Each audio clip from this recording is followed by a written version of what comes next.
The wagon wheel splintered with a crack that echoed across the muddy Arizona plain, and Josephine Abernathy felt her whole world tilt sideways as the heavy wooden frame lurched violently to the left, throwing her hard against the wooden seat before everything went spinning into the thick, churning mud of the spring runoff. It was April 1876, and the rains had come late but fierce to the territory around Casa Grande, transforming the usually dry landscape into a treacherous expanse of slick clay and hidden sinkholes. Josephine had been traveling alone from Tucson, carrying what remained of her late father's belongings and the deed to a small parcel of land he had won in a card game 3 years before his death. She was 22 years old, unmarried, and suddenly found herself trapped beneath the overturned wagon as cold mud seeped through her cotton dress and the weight of her trunk pressed against her leg. She tried to push herself free, but the angle was all wrong, and every movement seemed to drive her deeper into the mire. The 2 horses hitched to the wagon thrashed and whinnied in panic, making the whole situation more precarious. Josephine could feel the cold seeping into her bones, and fear began to creep in alongside the chill. The road, if it could even be called that, was rarely traveled, and she had seen no other soul for hours. Then she heard the sound of hoofbeats, rapid and purposeful, cutting through the afternoon air. "Hold still!" a man's voice called out, deep and steady, carrying an authority that made her instinctively obey. "I am coming to you." Josephine craned her neck, catching a glimpse of a tall figure dismounting from a paint horse in one fluid motion. He was broad-shouldered beneath a worn leather vest, his dark hair visible beneath a wide-brimmed hat that shadowed his face. He moved with the confidence of someone who knew exactly what needed to be done, his boots making sucking sounds in the mud as he approached. "Are you hurt?" he asked, kneeling beside the overturned wagon to assess the situation. His eyes, she noticed, were a startling green, the color of new grass after rain. "My leg is pinned," Josephine managed, her voice steadier than she felt. "I cannot move it." The cowboy did not waste time with unnecessary words. He planted his feet firmly in the mud, gripped the edge of the wagon bed, and heaved with a strength that seemed impossible for one man. The wagon lifted just enough for Josephine to drag her leg free, and she scrambled backward on her hands and knees, gasping as circulation returned in painful pins and needles. He let the wagon settle back down, and immediately turned his attention to her, his hands surprisingly gentle as they checked her ankle through the mud-caked fabric of her dress. "Nothing broken," he said, relief evident in his tone. "You are lucky." "Lucky," Josephine repeated, looking at her overturned wagon, her scattered belongings slowly sinking into the mud, and her ruined dress. Then, despite everything, she laughed. It was either that or cry, and she had promised herself after burying her father that she would not waste tears on things that could be fixed. "I suppose you are right. I could be dead." The cowboy's mouth quirked into something that might have been a smile. "That is a practical way to look at it." He stood and offered her his hand, calloused and strong. "Garrett Quinn. I run cattle about 10 miles north of here." Josephine took his hand and let him pull her to her feet, ignoring the way her leg protested. "Josephine Abernathy. I was heading to Casa Grande. In this weather, on this road, alone." There was no judgment in his voice, only curiosity. "I did not have much choice in the matter," she said, attempting to wring some of the mud from her skirts and only succeeding in spreading it further. "My father passed 2 months ago, and the boarding house where I was staying made it clear that unmarried women without employment were not welcome for long." Garrett moved to calm her horses, speaking to them in low, soothing tones that had them settling almost immediately. He checked their legs and harnesses with practiced efficiency. "The horses are sound," he reported, "but your wagon is going to need a new wheel and axle. That will take time and a blacksmith." Josephine felt her heart sink. "How much time?" "A week, maybe more. Depends on whether the smith in Casa Grande has the materials." He surveyed the scene, then looked back at her. "You cannot stay out here. The temperature drops fast at night this time of year, and you are already soaked through." "I have some money," Josephine said quickly, not wanting charity. "I can pay for lodging." "The nearest lodging is back in Casa Grande, about 15 miles south." Garrett gestured at the muddy expanse around them. "You will not make it on foot before dark, and I would not recommend trying to ride one of these horses bareback in your condition." Josephine knew he was right, but the alternative made her uncomfortable. "What do you suggest?" Garrett was quiet for a moment. clearly weighing his words. My ranch is closer. I have a housekeeper, Mrs. Chen, who lives in the main house with her daughter. You would be properly chaperoned. You could rest there tonight, get warm and dry, and in the morning, I will take you into town with whatever belongings we can salvage. It was not a perfect solution, but Josephine could not see another option. She was cold, exhausted, and her leg was beginning to throb in earnest. I would be grateful, she said finally. Thank you, Mr. Quinn. Garrett, he corrected, already moving to unhitch her horses. If you are going to be soaked and miserable, we might as well skip the formalities. Despite everything, Josephine found herself smiling. Then you must call me Josephine. Josephine, he repeated, and something about the way he said her name, careful and deliberate, made her forget about the cold for just a moment. They worked together to salvage what they could from the wagon. Most of her father's belongings were ruined, the books and papers reduced to pulp by the mud and water. But the deed, which she had kept in an oilskin pouch close to her body, was safe, and her one good dress, which had been wrapped in canvas at the bottom of her trunk, was only damp rather than destroyed. Garrett fashioned a makeshift pack from some of the salvageable canvas and tied it securely to his horse. Can you ride? He asked, leading the paint closer. Josephine had ridden as a child, but not for years. Still, she nodded. I can manage.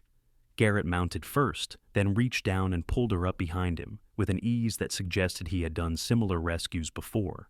Josephine had no choice but to wrap her arms around his waist, acutely aware of the solid warmth of him, even through their wet clothes.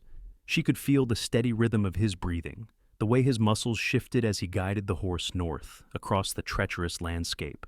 They rode in silence for a while, Josephine too cold and tired to make conversation, and Garrett seemingly content with quiet.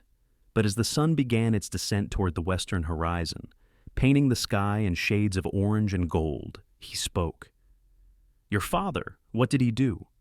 He was a teacher, Josephine said, the words coming easier than she expected. Back in Boston, originally. But he had wandering feet and big dreams. We came west when I was 16. He thought he could make a fortune in mining, or land speculation, or any of a dozen schemes that never quite worked out. That must have been hard. It was an adventure, Josephine said, because that was how her father had always framed it, and she had loved him too much to remember it any other way. He was not practical, but he was kind, and he tried. The land you are going to in Casa Grande? What are your plans for it? Josephine hesitated. The truth was she did not know. The land was probably worthless, just like most of her father's acquisitions, but it was all she had. I suppose I will see it first, then decide. Maybe I can sell it. Or maybe... She trailed off, unsure how to voice the half-formed dream that had been growing in her mind during the long journey from Tucson. Maybe, Garrett prompted. Maybe I will try to make something of it, Josephine finished.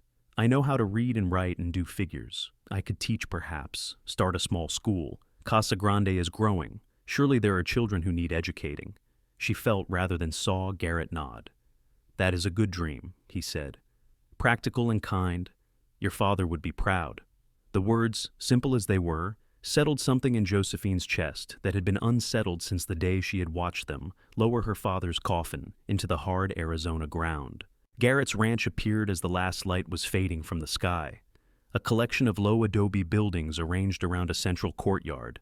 It was larger than Josephine had expected, with a sturdy main house, a barn, several outbuildings, and what looked like a bunkhouse for ranch hands. Smoke rose from the chimney of the main house, a welcoming sight in the gathering darkness. A woman emerged from the house as they rode into the courtyard, wiping her hands on her apron. She was small and sturdy, with black hair streaked with gray and eyes that took in the situation with one quick, assessing glance. Mrs. Chen, Garrett called, dismounting and then helping Josephine down. We have a guest. Her wagon overturned on the south road. Mrs. Chen's expression softened immediately. She hurried forward and took Josephine's arm with surprising strength. Come, come, you are frozen through. Garrett Quinn, you take care of the horses. I will take care of this girl. Before Josephine could protest, she found herself being swept into the warm interior of the house, through a main room with a large fireplace and comfortable furniture, and into a smaller room where steam rose from a copper tub. "May!" Mrs. Chen called, and a young woman appeared in the doorway, perhaps a year or two younger than Josephine, with her mother's fine features and quick intelligence in her eyes. "Help me get the water hot. Our guest needs a bath before she catches her death." The next hour passed in a blur of warm water, strong soap, and the gentle efficiency of women who knew how to care for someone in need. By the time Josephine emerged, dressed in a borrowed nightgown that was slightly too short and wrapped in a thick wool robe, she felt almost human again.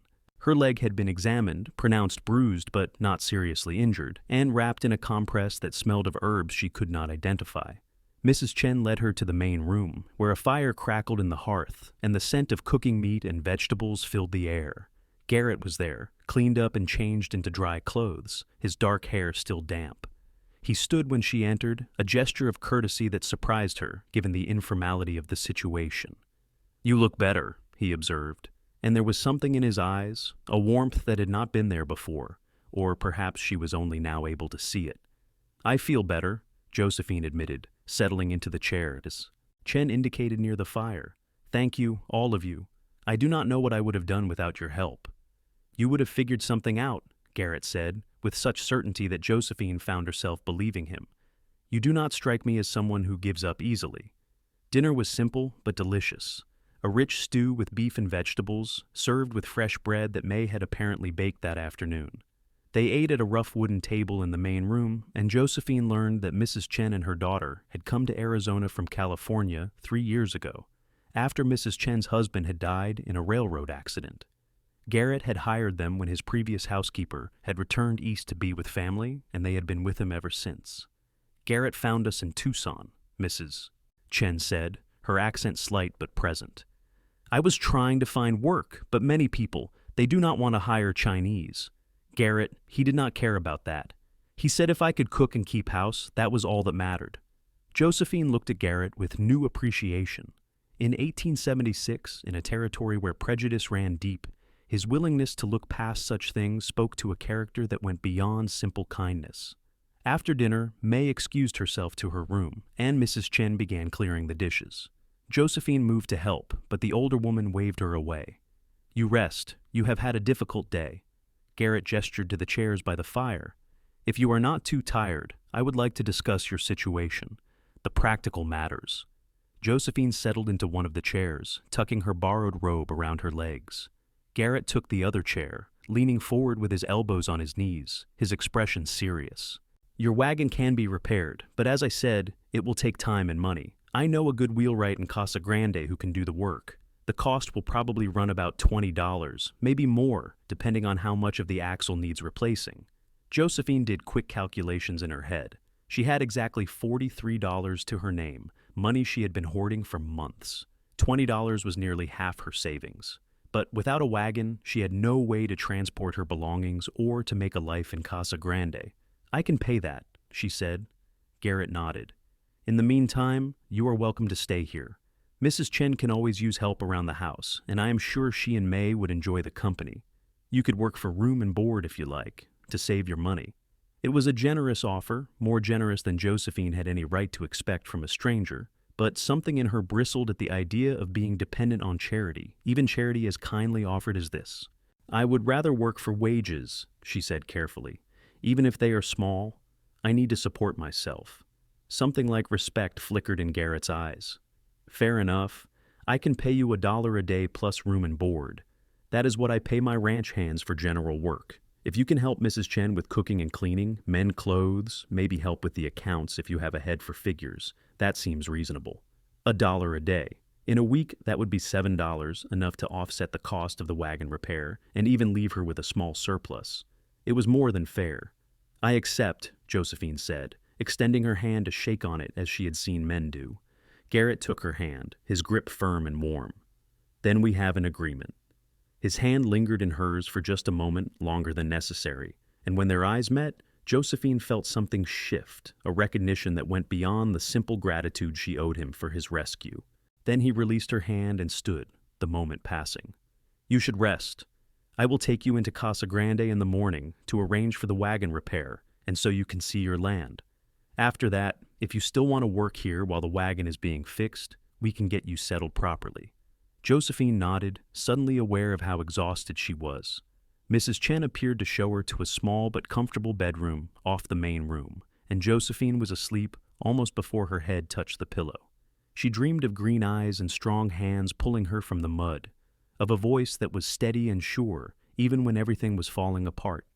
The next morning dawned clear and bright, the storm having moved east during the night.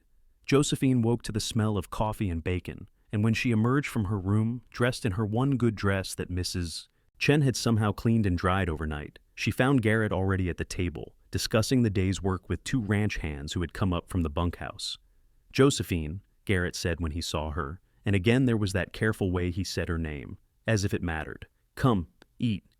We have a long ride ahead of us." The ride to Casa Grande took just over 2 hours, the landscape transforming from muddy plains to drier terrain as they traveled south. Josephine rode behind Garrett again, but this morning the proximity felt different, charged with an awareness that had not been there the day before. She tried to tell herself it was simply gratitude, that any woman would be attracted to a man who had saved her life. But the explanation felt insufficient. Casa Grande in 1876 was a small but growing town, a collection of adobe buildings and wooden structures clustered around a main street. There was a general store, a blacksmith, a saloon, a modest hotel, and a handful of other businesses. Garrett took her first to the wheelwright, a grizzled man named Samuel, who examined the broken wheel that Garrett had retrieved earlier that morning and pronounced it fixable. "Give me 10 days, Samuel said. "I will need to order some parts from Tucson. $25, half now, half on completion." It was more than Garrett had estimated, but Josephine paid the deposit without complaint. She had no choice, after all. Next, Garrett took her to the land office to inquire about the deed she carried. The clerk, a nervous man with ink-stained fingers, examined the document carefully. "Lot 47 Eastern Tract," he read aloud. "Yes, this is legitimate. 2 acres, just outside town. Not much to look at, I'm afraid. Previous owner tried to farm it, but gave up after the first season." "Can we see it?" Josephine asked. The clerk gave her directions, and Garrett guided his horse to the eastern edge of town. The land, when they found it, was exactly as unpromising as the clerk had suggested. 2 acres of rocky, scrubby ground, with a partially collapsed adobe structure that might have once been a house or barn. There was a well, at least, with water that ran clear when Garrett tested it. Josephine dismounted and walked the perimeter of the property, her mind already working through possibilities. The land itself was poor for farming, but the location was good, close enough to town to be convenient, but far enough to offer privacy. The old structure could be rebuilt. It would take work and money, but it was possible. "What do you think?" Garrett asked, watching her with that steady, assessing gaze. "I think my father won this in a card game, which means the other player probably thought he was getting rid of a worthless piece of property," Josephine said honestly. "But I also think that worthless is a matter of perspective. This could be something, a school maybe, like I said, or a boarding house for respectable women. Casa Grande is growing. It will need such places." Garrett nodded slowly. "That is true, but building something like that, it will take time. And money?" "I have time," Josephine said. "And I can earn money, starting with working for you, if your offer still stands."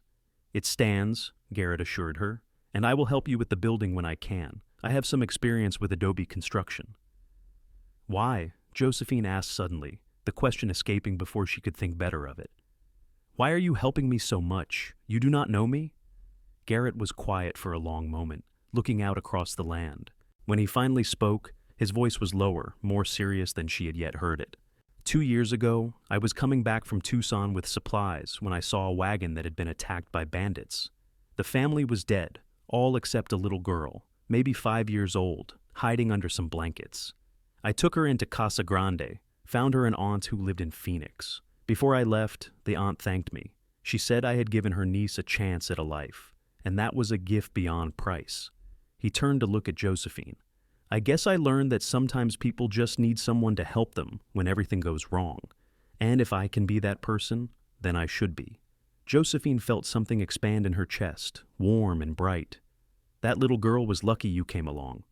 No luckier than you, Garrett said, with a slight smile.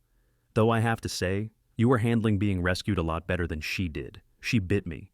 Josephine laughed, the sound carrying across the empty land. The day is not over yet. They rode back to the ranch in comfortable silence, and Josephine found herself noticing details she had been too exhausted to register the day before. The way Garrett sat in the saddle, relaxed but alert, always aware of his surroundings. The calluses on his hands that spoke of hard work. The way his eyes crinkled at the corners when he smiled, suggesting he did it often, even if he had not smiled much around her yet. She also noticed the way other people responded to him. They passed several travelers on the road, and each one greeted Garrett with respect and genuine warmth. He was known here, trusted. That said something about the kind of man he was. Back at the ranch, Josephine threw herself into work with a determination that surprised even her. Mrs. Chen set her to mending shirts and pants, a seemingly endless task given the rough nature of ranch work. Josephine's stitches were neat and small, learned from years of making her own clothes when money was too tight for store-bought, and Mrs. Chen praised her efficiency. In the evenings after dinner, Garrett would go over the ranch accounts, and Josephine, with her father's love of numbers inherited fully, would help him find errors or suggest ways to save money on supplies. She learned that Garrett ran about 200 head of cattle on land that extended far to the north and east, that he employed 6 full-time ranch hands and hired additional help during roundup season. "You are good at this," Garrett said one evening, watching as Josephine corrected a column of figures. "Better than me, certainly." "My father was terrible with money," Josephine said, her pen moving steadily. "Someone had to make sure we did not starve. I started keeping our accounts when I was 14. That is young to have that kind of responsibility." Josephine shrugged. "He needed help, so I helped. That is what family does." She looked up to find Garrett watching her, with an expression she could not quite read. There was admiration in it certainly, but something else too, something that made her pulse quicken. "What?" she asked, suddenly self-conscious. "Nothing," Garrett said, but he did not look away. "Just thinking that your father raised a remarkable woman." The compliment should have pleased her, and it did, but it also confused her. She had been at the ranch for 5 days now, and the easy camaraderie that had developed between them had begun to feel like something more. She caught herself looking for Garrett during the day, listening for his voice, and she had noticed him doing the same, finding excuses to be in the main house when he should have been out working. Mrs. Chen had certainly noticed. The older woman said nothing directly, but Josephine caught her smiling knowingly more than once, and May had started teasing her gently about the way she blushed when Garrett complimented her cooking. "You like him?" May said one afternoon as they worked together in the kitchen, preparing bread for dinner. "Of course I like him," Josephine said, keeping her eyes on the dough she was kneading. "He saved my life and gave me work. Why would I not like him?" "I mean you like him," May said, drawing out the words meaningfully. "The way a woman likes a man she wants to marry." Josephine felt her face heat. "That is ridiculous. I have known him barely a week." "My parents knew each other for 3 days before they married," May said matter-of-factly. "Sometimes you just know." "Well, I do not know," Josephine said firmly. "And even if I did, which I do not, it would not matter. I have plans. I am going to build something on that land, make something of myself. I do not have time for romance." May just smiled, that same knowing smile her mother wore. "If you say so." But that night, as Josephine lay in her small room, staring at the ceiling, she could not deny the truth that May had spoken. She did like Garrett. More than liked him. In just 1 week, he had become important to her in a way that went far beyond gratitude. She found herself thinking about him constantly, replaying conversations, remembering the way his hand had felt in hers, the solid warmth of his body when she rode behind him. It was foolish. She had known him for 7 days. She was supposed to be focused on her future, on building something meaningful with the land her father had left her. Romance was a distraction she could not afford, and yet. The following day, Garrett asked if she wanted to ride out with him to check on a section of fence that needed repair. It was not necessary for her to go. They both knew that. But Josephine agreed without hesitation. They rode north from the ranch house, across land that gradually rose into gentle hills dotted with mesquite and palo verde trees. The cattle were scattered across the landscape, red and brown shapes moving slowly through the scrub. Garrett pointed out landmarks, explained the challenges of ranching in this dry country, talked about his plans to expand in the coming years. "I came here 6 years ago," he said, as they dismounted to examine a section of broken fence. I had some money saved from working other ranches, and I bought the land cheap from a man who was heading back east. Everyone told me I was crazy, that this country was too hard, too dry, too dangerous, but I saw potential.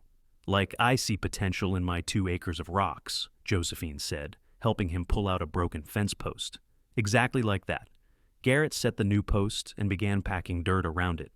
People look at something difficult and see failure, but difficult just means you have to work harder, be smarter. It does not mean impossible. They worked together in comfortable silence for a while, replacing posts and stretching new wire. Josephine's hands grew sore from the unfamiliar work, but she did not complain. There was something satisfying about physical labor, about seeing immediate results from effort. When they finished, Garrett suggested they rest before riding back. There was a small spring nearby, he said, one of the few reliable water sources on the property. They found it in a shallow depression between 2 hills, a clear pool surrounded by green grass and cottonwood trees. They let the horses drink and settled on a flat rock near the water's edge. The sun was warm on Josephine's face, and for a moment, she let herself simply exist in the peace of the place. "This is beautiful," she said softly. "It is my favorite spot on the whole ranch," Garrett admitted. "When things get hard, I come here to think. Something about the water, the quiet. It helps put things in perspective." Josephine turned to look at him, this man who had entered her life so suddenly and changed it so completely. "What do you think about when you come here?" Garrett met her gaze, and the intensity in his eyes made her breath catch. "Lately, I think about you." The admission hung between them, honest and vulnerable. Josephine knew she should say something, deflect or redirect, but the words would not come, because the truth was she had been thinking about him too, constantly. "Garrett, she began, not sure how to finish. "I know," he said gently. "You have plans, a future to build. I am not trying to complicate things for you, Josephine. I just wanted you to know. You matter to me, more than anyone has mattered in a very long time." Josephine felt tears prick her eyes, though whether from happiness or confusion she could not say. "You matter to me, too, but I am scared. I have never had anything stable, anything that lasted. My whole life has been moving from place to place, losing things, losing people. I do not know if I know how to stay." "Then maybe it is time to learn," Garrett said.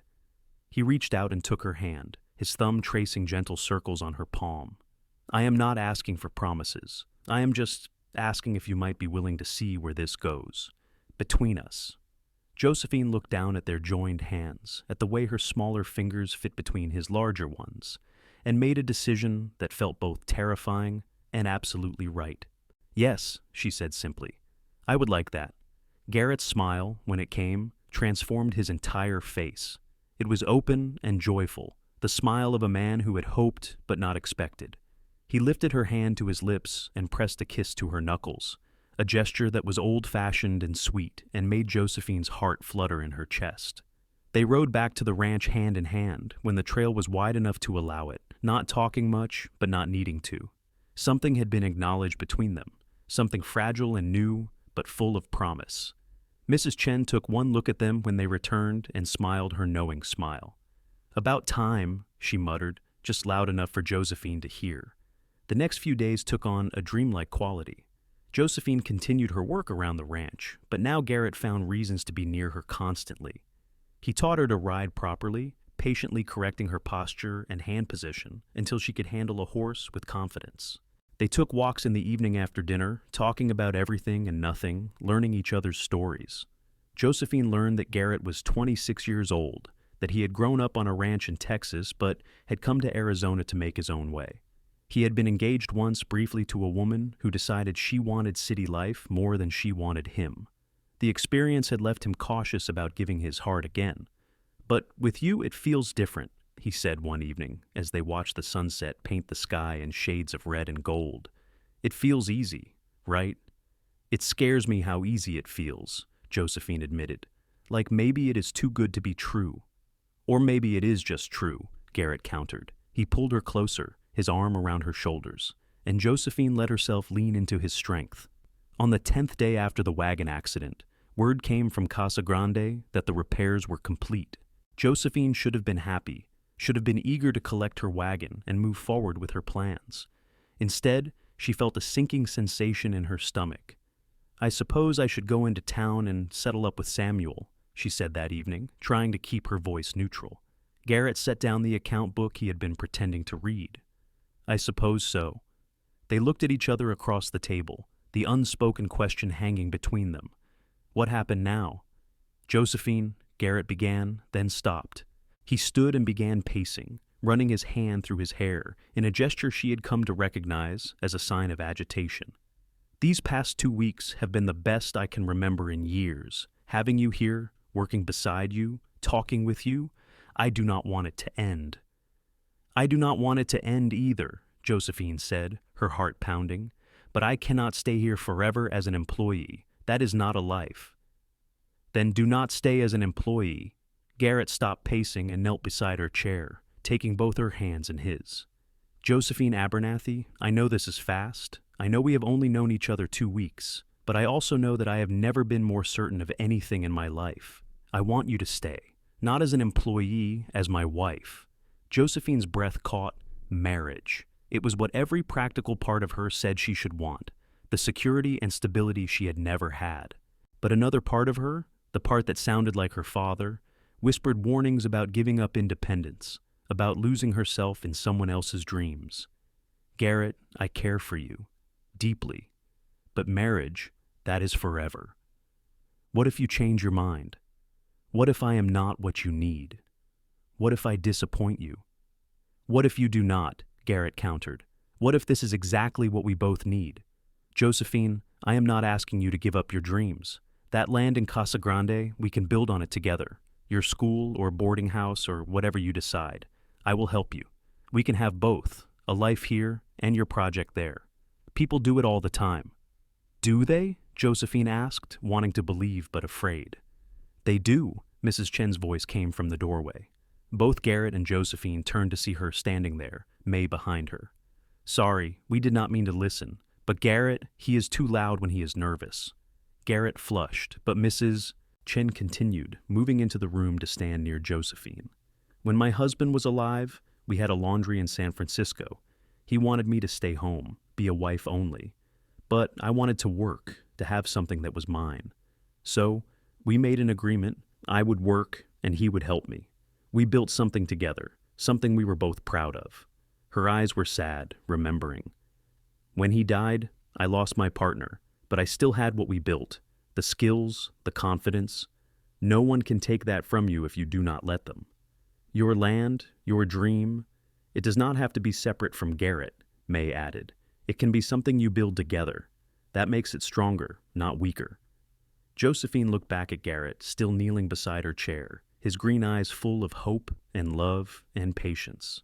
She thought about the past 2 weeks, about how he had never once tried to diminish her dreams or suggest she should be content with less. He had listened, encouraged, offered help, but never tried to take over. And she thought about the moment in the mud when he had pulled her free, when he had offered his hand and she had taken it without hesitation. Maybe that was what marriage was supposed to be, not one person rescuing another, but 2 people reaching for each other, choosing to face whatever came together. "Yes," Josephine said, and watched joy break across Garrett's face like sunrise. "Yes, I will marry you." Garrett surged to his feet and pulled her into his arms, spinning her around, while Mrs. Chen and May laughed and clapped. When he set her down, he cupped her face in his hands and kissed her, gentle and reverent, like she was something precious he was afraid to break. "I will spend the rest of my life making sure you never regret this," he promised against her lips. "I will hold you to that," Josephine said, and kissed him again. They were married 3 weeks later in Casa Grande, in a small ceremony attended by Mrs. Chen, May, Garrett's ranch hands, and a handful of townspeople who had gotten to know Josephine during her visits to town. She wore a dress that Mrs. Chen and May had made for her, pale blue cotton with lace at the collar and cuffs, and carried wildflowers that Garrett had picked that morning. The ceremony itself was simple, conducted by a traveling minister who happened to be passing through. But when Garrett slipped a simple gold band onto her finger and promised to love and cherish her all the days of his life, Josephine felt the truth of it settle into her bones. This was real. This was forever.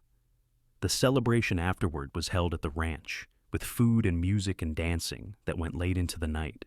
Josephine danced with Garrett until her feet hurt, laughed with May and Mrs. Chen until her cheeks ached, and felt more purely happy than she could ever remember being. Later, in the bedroom that was now theirs, Garrett was gentle and patient, taking his time to learn what made her sigh, what made her gasp.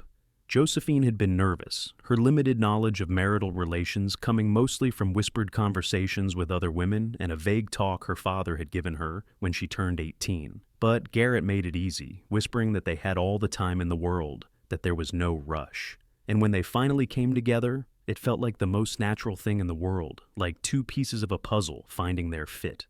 Afterward, lying in the darkness with Garrett's arm around her and her head on his chest, listening to the steady beat of his heart, Josephine thought about how much her life had changed in just over a month. She had gone from alone and uncertain to loved and chosen, from having nothing to having everything that mattered. "Are you awake?" Garrett's voice rumbled in his chest. "Yes." "Any regrets?" Josephine smiled against his skin. "Not a single one. You?" "My only regret is that your wagon did not tip over sooner," Garrett said, and she could hear the smile in his voice. "That is a terrible thing to say," Josephine protested, but she was laughing. "But true," Garrett insisted. He pressed a kiss to the top of her head. "Sleep now, Mrs. Quinn. We have a lot of work ahead of us." He was right about that. In the months that followed, they threw themselves into building a life together, and it was harder than Josephine had imagined, but also more rewarding. She continued to help Mrs. Chen run the household and keep Garrett's accounts, but she also began work on her property in Casa Grande. True to his word, Garrett helped her every step of the way. They spent weeks rebuilding the old adobe structure, working side by side in the heat to mix mud and stack bricks. Slowly, the ruin transformed into a modest but sturdy building with 3 rooms and a covered porch. Josephine's plan evolved as the building took shape. She decided to start with a school, teaching children during the day, but also to offer evening classes for adults who wanted to learn reading and writing. Casa Grande was growing, attracting miners, ranchers, merchants, and laborers, many of whom had never had the opportunity for formal education. She commissioned a sign from a local carpenter, "Abernathy School, all welcome." She kept her maiden name for the school, a small rebellion that Garrett supported without question. The school opened in September 1876, and Josephine's first class consisted of 7 children, ranging from ages 6 to 13, plus 3 adults who came in the evening. It was exhausting work, riding into town 3 days a week to teach while still maintaining her responsibilities at the ranch, but Josephine thrived on it. Garrett often rode in with her, using the time to conduct business in town or help with maintenance on the school building. They would have lunch together at the small hotel, a precious hour of peace in the middle of busy days, before Garrett headed back to the ranch and Josephine finished her teaching. "You are making a difference," Garrett told her one evening as they rode home together, the setting sun turning the landscape golden. 3 of your adult students came into the general store yesterday, reading the labels on products themselves instead of having to ask. The pride on their faces, Josephine, you gave them that. Josephine felt warmth spread through her chest. This was what she had dreamed of, making a tangible difference in people's lives. "I have you to thank for it. Without your support, none of this would have been possible." "We are partners," Garrett said simply. "Your success is my success. My success is yours. That is how this works." And it did work. Their first year of marriage passed in a blur of hard work and growing love. They learned each other's rhythms, each other's moods. They argued sometimes because they were both stubborn and used to independence, but they learned to talk through disagreements rather than letting resentment build. Mrs. Chen and May remained constant presences in their lives, more family than employees. When May announced in the spring of 1877 that she was being courted by one of the ranch hands, a steady young man named William, Josephine, and Garrett celebrated as if she were their own sister. The ranch prospered.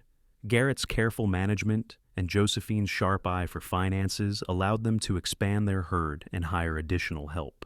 By the summer of 1877, they were running 300 head of cattle and looking to buy adjacent land. The school prospered too. Enrollment grew to 15 children and 6 adults.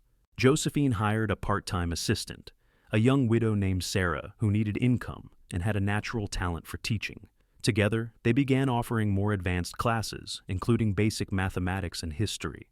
But the greatest change came in January 1878, when Josephine realized she was pregnant. She told Garrett on a clear winter evening as they sat together in the main room after dinner. She had been nervous about how he would react, worried that a child would be seen as a burden or a complication. But Garrett's response was immediate and overwhelming. He pulled her into his arms, held her tight, and whispered, "Thank you," over and over against her hair. "We are going to be parents," he said, wonder in his voice. "We are going to have a family." "You are happy?" Josephine asked, needing to hear it. "Happy does not begin to cover it," Garrett assured her. "Josephine, you have given me everything I did not know I needed, and now this. I feel like the luckiest man alive." The pregnancy was relatively easy, for which Josephine was grateful. She continued teaching until she was 7 months along, at which point Sarah took over full-time with the understanding that Josephine would return when she was ready. Their son was born in September 1878, on a cool morning when the sky was the pale blue of new denim. The birth was long and difficult, attended by Mrs. Chen and a midwife from Casa Grande. Garrett paced outside the bedroom for hours, praying to a God he usually ignored, promising anything if Josephine and the baby would both be all right. When Mrs. Chen finally opened the door and told him he had a son and a wife who were both healthy, Garrett nearly collapsed with relief. He entered the bedroom to find Josephine propped up on pillows, exhausted but radiant, holding a tiny bundle wrapped in a soft blanket. She looked up when he came in, and her smile was tired but full of love. "Come meet your son," she said softly. Garrett approached slowly, almost reverently. When Josephine pulled the blanket back to reveal a tiny red face, wisps of dark hair, and eyes that were trying to focus, something in Garrett's chest cracked open. "He is perfect," Garrett breathed. "You are perfect. How do you feel?" "Like I just fought a war and won," Josephine said honestly. "But it was worth it. Look at him, Garrett. We made this." Garrett sat carefully on the edge of the bed and reached out to touch his son's tiny hand. Immediately, impossibly small fingers closed around his thumb, and Garrett felt tears sting his eyes. "What should we name him?" Josephine asked. They had discussed names for months, but never settled on anything definite. Now, looking at his son, Garrett thought about legacy and hope and new beginnings. "What about James?" he suggested. "After your father, James Thomas Quinn." Josephine's eyes filled with tears. "He would have loved that. James it is." Little James was an easy baby, much to everyone's relief. He ate well, slept relatively well, and seemed content to be passed around among the women of the household.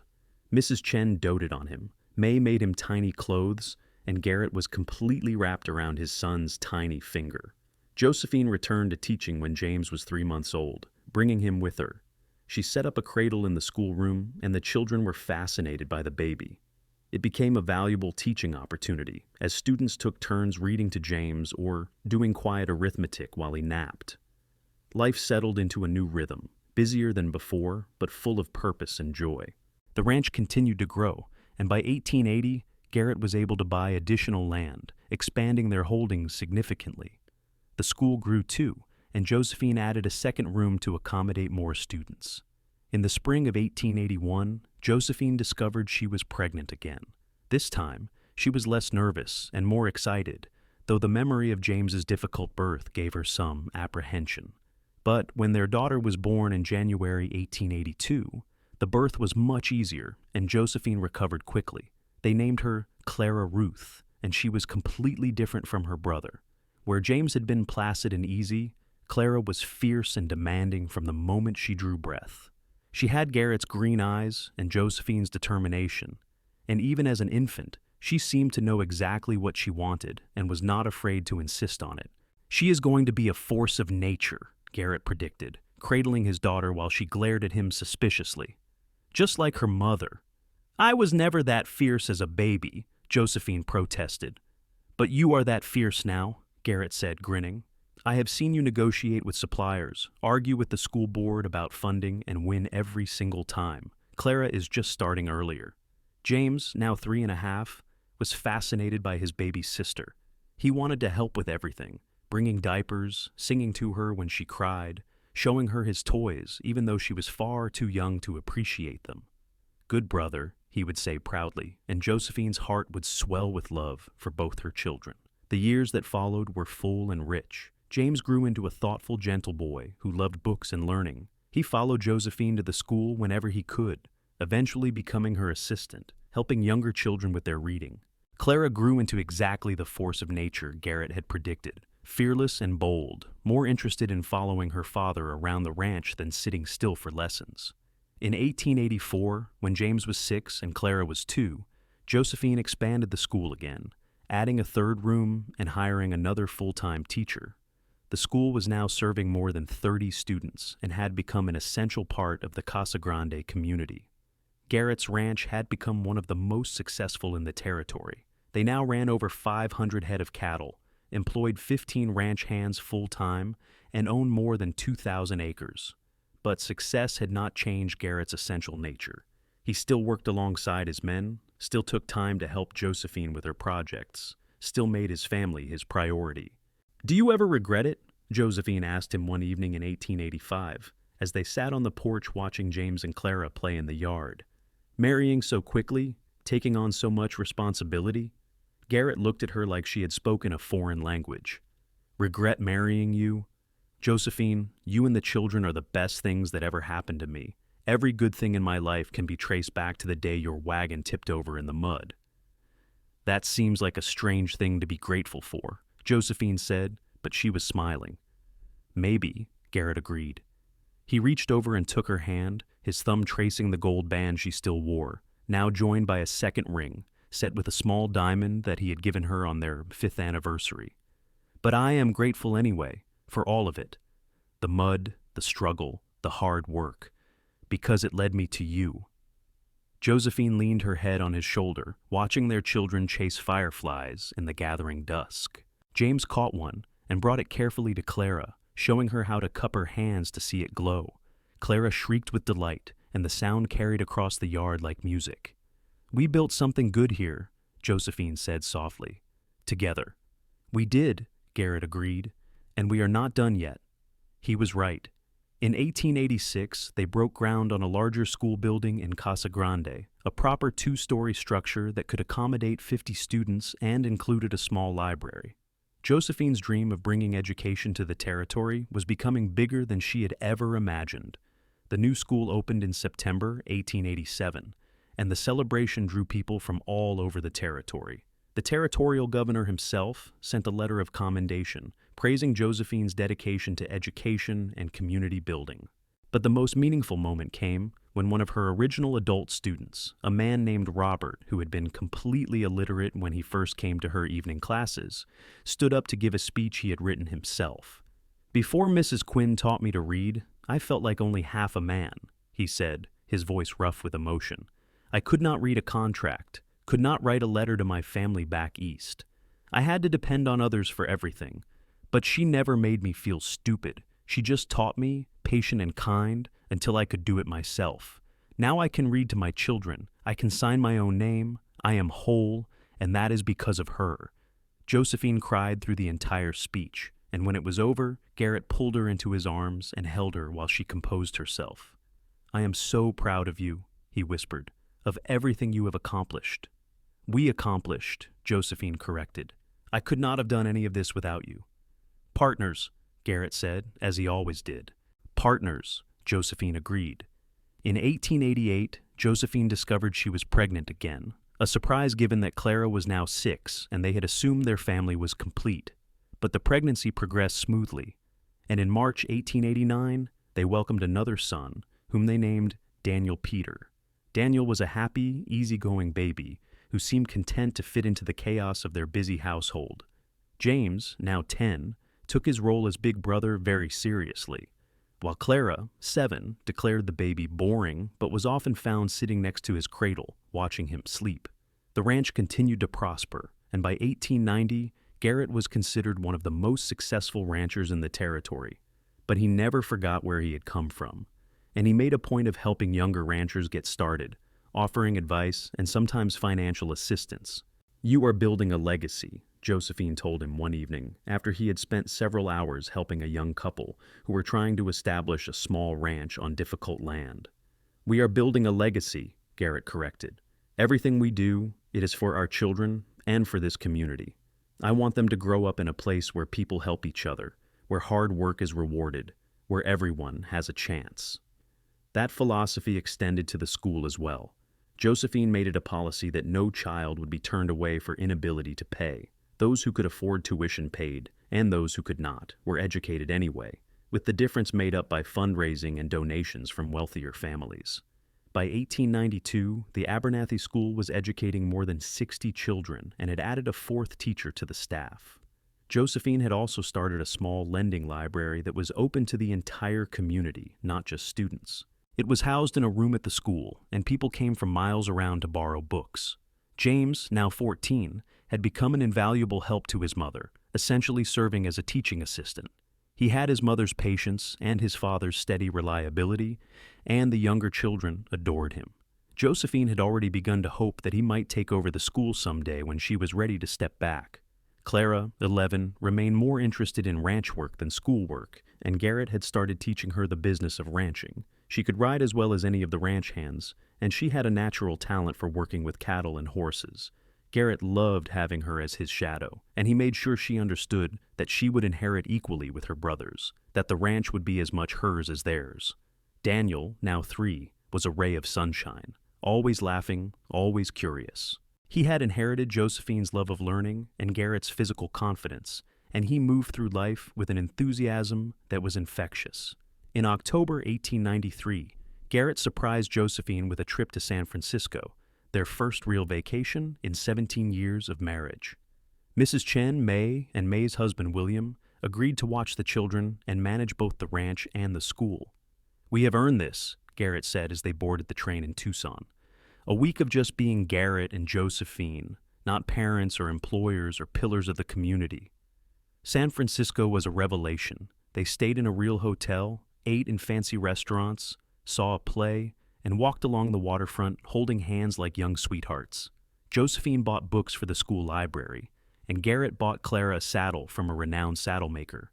But the best part was just being together, without responsibilities pulling them in different directions. They talked late into the night about their dreams, their hopes for their children, their plans for the future. "I want to grow old with you," Garrett said one night as they stood on the hotel balcony, looking out at the city lights. "I want 50 more years of this, of us." "Only 50? Josephine teased, but her eyes were serious. "I want forever." "Then forever it is," Garrett said, and sealed the promise with a kiss. They returned to Arizona, refreshed and ready to dive back into their busy lives. The ranch was thriving, the school was thriving, and their children were growing into remarkable young people. In 1895, James entered university in Tucson, planning to study education so he could eventually return and help expand the school system in the territory. Josephine was sad to see him go, but immensely proud of the young man he had become. Clara, now 13, had become Garrett's right hand on the ranch. She had a head for business and a way with animals that impressed even the most experienced ranch hands. Garrett had started teaching her the financial side of ranching, and she took to it with the same fierce determination she brought to everything. Daniel, 6, had started school and was predictably at the top of his class. He reminded Josephine of her father, with the same curiosity about the world, the same love of stories and ideas. She hoped he would find a more stable path than her father had, but she encouraged his curiosity anyway. In 1896, Arizona was still a territory, but talk of statehood was growing. Garrett had become involved in local politics, serving on various committees and boards. He and Josephine used their influence to advocate for better schools, better roads, better opportunities for everyone in the community. "We came here with nothing," Garrett said during one particularly contentious town meeting about school funding. Josephine's wagon had overturned in the mud, and she lost almost everything she owned. "But this community gave us a chance to build something. Now it is our responsibility to make sure everyone else has that same chance." His speech helped sway the vote, and funding for schools across the territory was increased. Josephine, watching from the audience, felt her heart swell with love and pride. That night, as they prepared for bed, she told him, "You know, I think my father would have liked you very much. You have his idealism, but with the practical skills to actually make things happen." "I wish I could have met him," Garrett said, pulling her into his arms. to thank him for raising such an extraordinary daughter. He did his best, Josephine said, and his best gave me the strength to build this life with you. They stood together in comfortable silence, listening to the night sounds of the ranch, the familiar creaks of the house settling, the distant lowing of cattle. "Do you ever think about that day?" Garrett asked. "The day your wagon tipped over?" "Sometimes," Josephine admitted. "I think about how scared I was, how lost I felt. And then I think about how you appeared, like Providence itself, and pulled me out of the mud." "You pulled yourself out," Garrett corrected gently. "I just helped. And you have been pulling yourself up ever since, higher and higher. I am just lucky enough to be along for the journey." "We pull each other up," Josephine said. "That is what marriage is, what partnership is. When one of us is stuck in the mud, the other reaches down and helps. We take turns being strong." "When have you ever not been strong?" Garrett asked, smiling. "You would be surprised," Josephine said. "There were days, early on, when I wanted to give up on the school. Days when I thought I was not making a difference, that I was wasting my time and your money. You talked me through those days. You reminded me why I started." "Because you wanted to give people a chance," Garrett said. "The way someone gave you a chance." "The way you gave me a chance," Josephine clarified. "When you pulled me from that mud, you did not just save my life. You gave me a chance at a future, at happiness, at love. Everything good in my life started that day." Garrett kissed her forehead, her cheeks, finally her lips. "Then we are even. Because everything good in my life started that day too." The years continued to pass, each one bringing new challenges and new joys. James graduated from university in 1899 and returned to Casa Grande to help expand the school system. Under his and Josephine's leadership, 2 additional schools were established in surrounding communities, bringing education to children who had previously had no access. Clara surprised everyone in 1900 by announcing that she wanted to study veterinary medicine.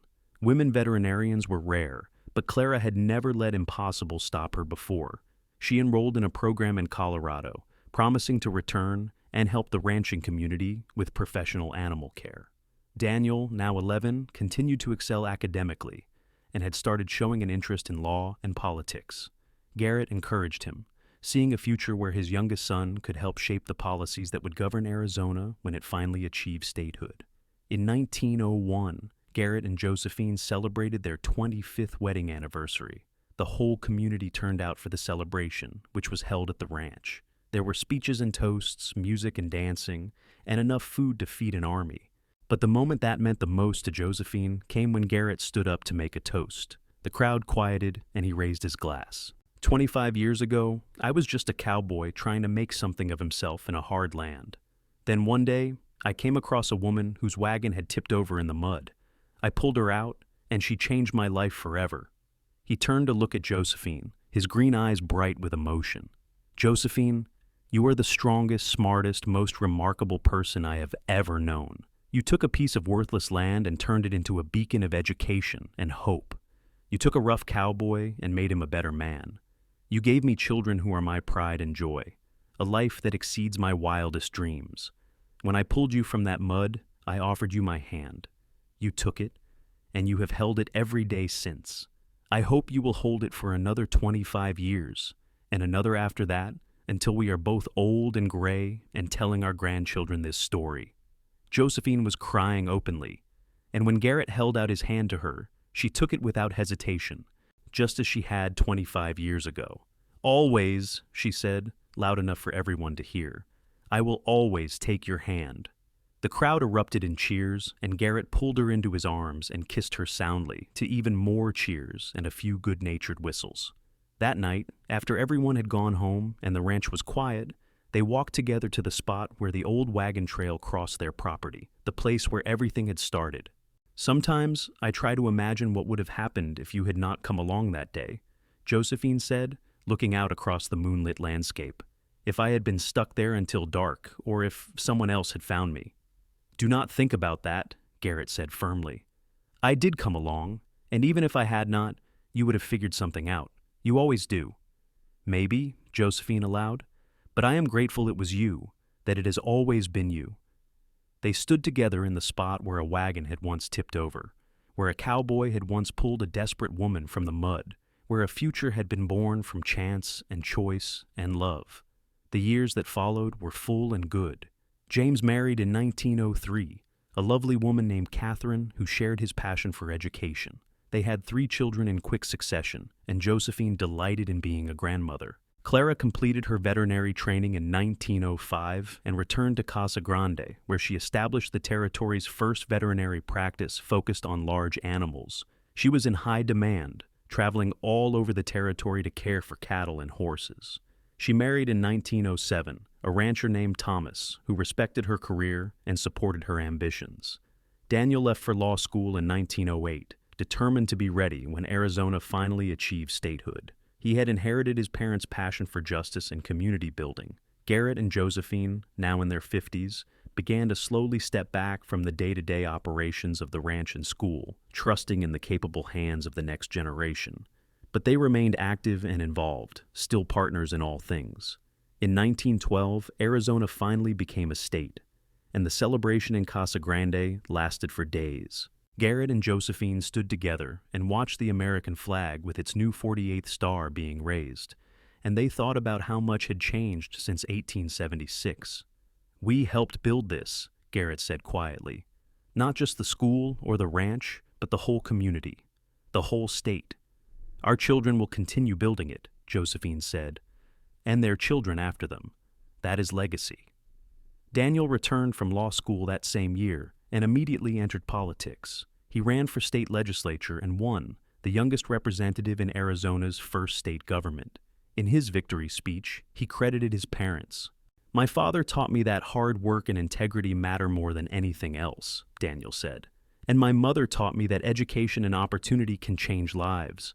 I promise to carry those lessons with me as I serve our great new state." Josephine cried through the whole speech, and Garrett held her hand, his grip as strong and sure as it had been 36 years earlier. They grew older together, their hair turning gray, their movements slower, but their love as strong as ever. They became the heart of Casa Grande, respected and beloved by everyone who knew them. Their story was told and retold, becoming part of local legend. The wagon that tipped over in the mud, the cowboy who pulled her out. The partnership they built that lasted a lifetime. In 1920, when Garrett was 70 years old and Josephine 66, they sat together on the porch of their ranch house, watching the sunset paint the Arizona sky in brilliant colors. They had 7 grandchildren now, with more on the way. The ranch was being run by Clara and her husband, the school system by James and his wife. Daniel was serving his 4th term in the state legislature. "We did good," Garrett said, his hand finding Josephine's with the ease of long practice. "We did better than good," Josephine corrected. "We built something that matters, something that will outlast us." "It will outlast us because we built it together," Garrett said. "Everything worthwhile in my life has been because we were partners." Josephine leaned her head on his shoulder, just as she had done countless times over the past 44 years. "When you pulled me from that mud, did you ever imagine this, all of this?" "I imagined a pretty woman who needed help," Garrett admitted. "I did not imagine the love of my life. I did not imagine a partner who would build an empire with me. I did not imagine being so completely, perfectly happy." "Forever," Josephine whispered, echoing the promise they had made so many years ago. "You offered me your hand forever." "And you took it," Garrett said, bringing her hand to his lips. "Best decision I ever made, offering it. Best decision you ever made, taking it." They sat together as the sun sank below the horizon, and the first stars began to appear. 2 people who had found each other in the mud and built a life that would echo through generations. The ranch around them was quiet, peaceful, solid. The land that had once seemed so harsh and unforgiving had become home. Garrett Quinn and Josephine Abernathy. Quinn lived another decade together, growing older but never apart. They died within months of each other in 1930, Garrett first and Josephine following, unable to imagine a world without her partner. They were buried together in the Casa Grande cemetery under a simple stone that read, "Partners in life and love." Together, they built a legacy. The stone marked not just their graves, but also the foundation of a community they had helped create, a family they had raised, and a love story that had started in the mud and lasted forever. Their children and grandchildren carried on their work, expanding the ranch, growing the school system, serving the community. The story of how Garrett and Josephine met became family legend, told to each new generation as an example of how chance and choice can combine to create something extraordinary. Because that is what their life together had been. Extraordinary, born from a wagon tipping over in the mud, from a cowboy offering his hand, from a woman brave enough to take it and build a future, from partnership and love and the unshakable belief that together anything was possible. And in the end, they proved it. Together, they had built not just a life, but a legacy that would endure long after they were gone, a testament to the power of love, partnership, and two people who found each other exactly when they needed to, most.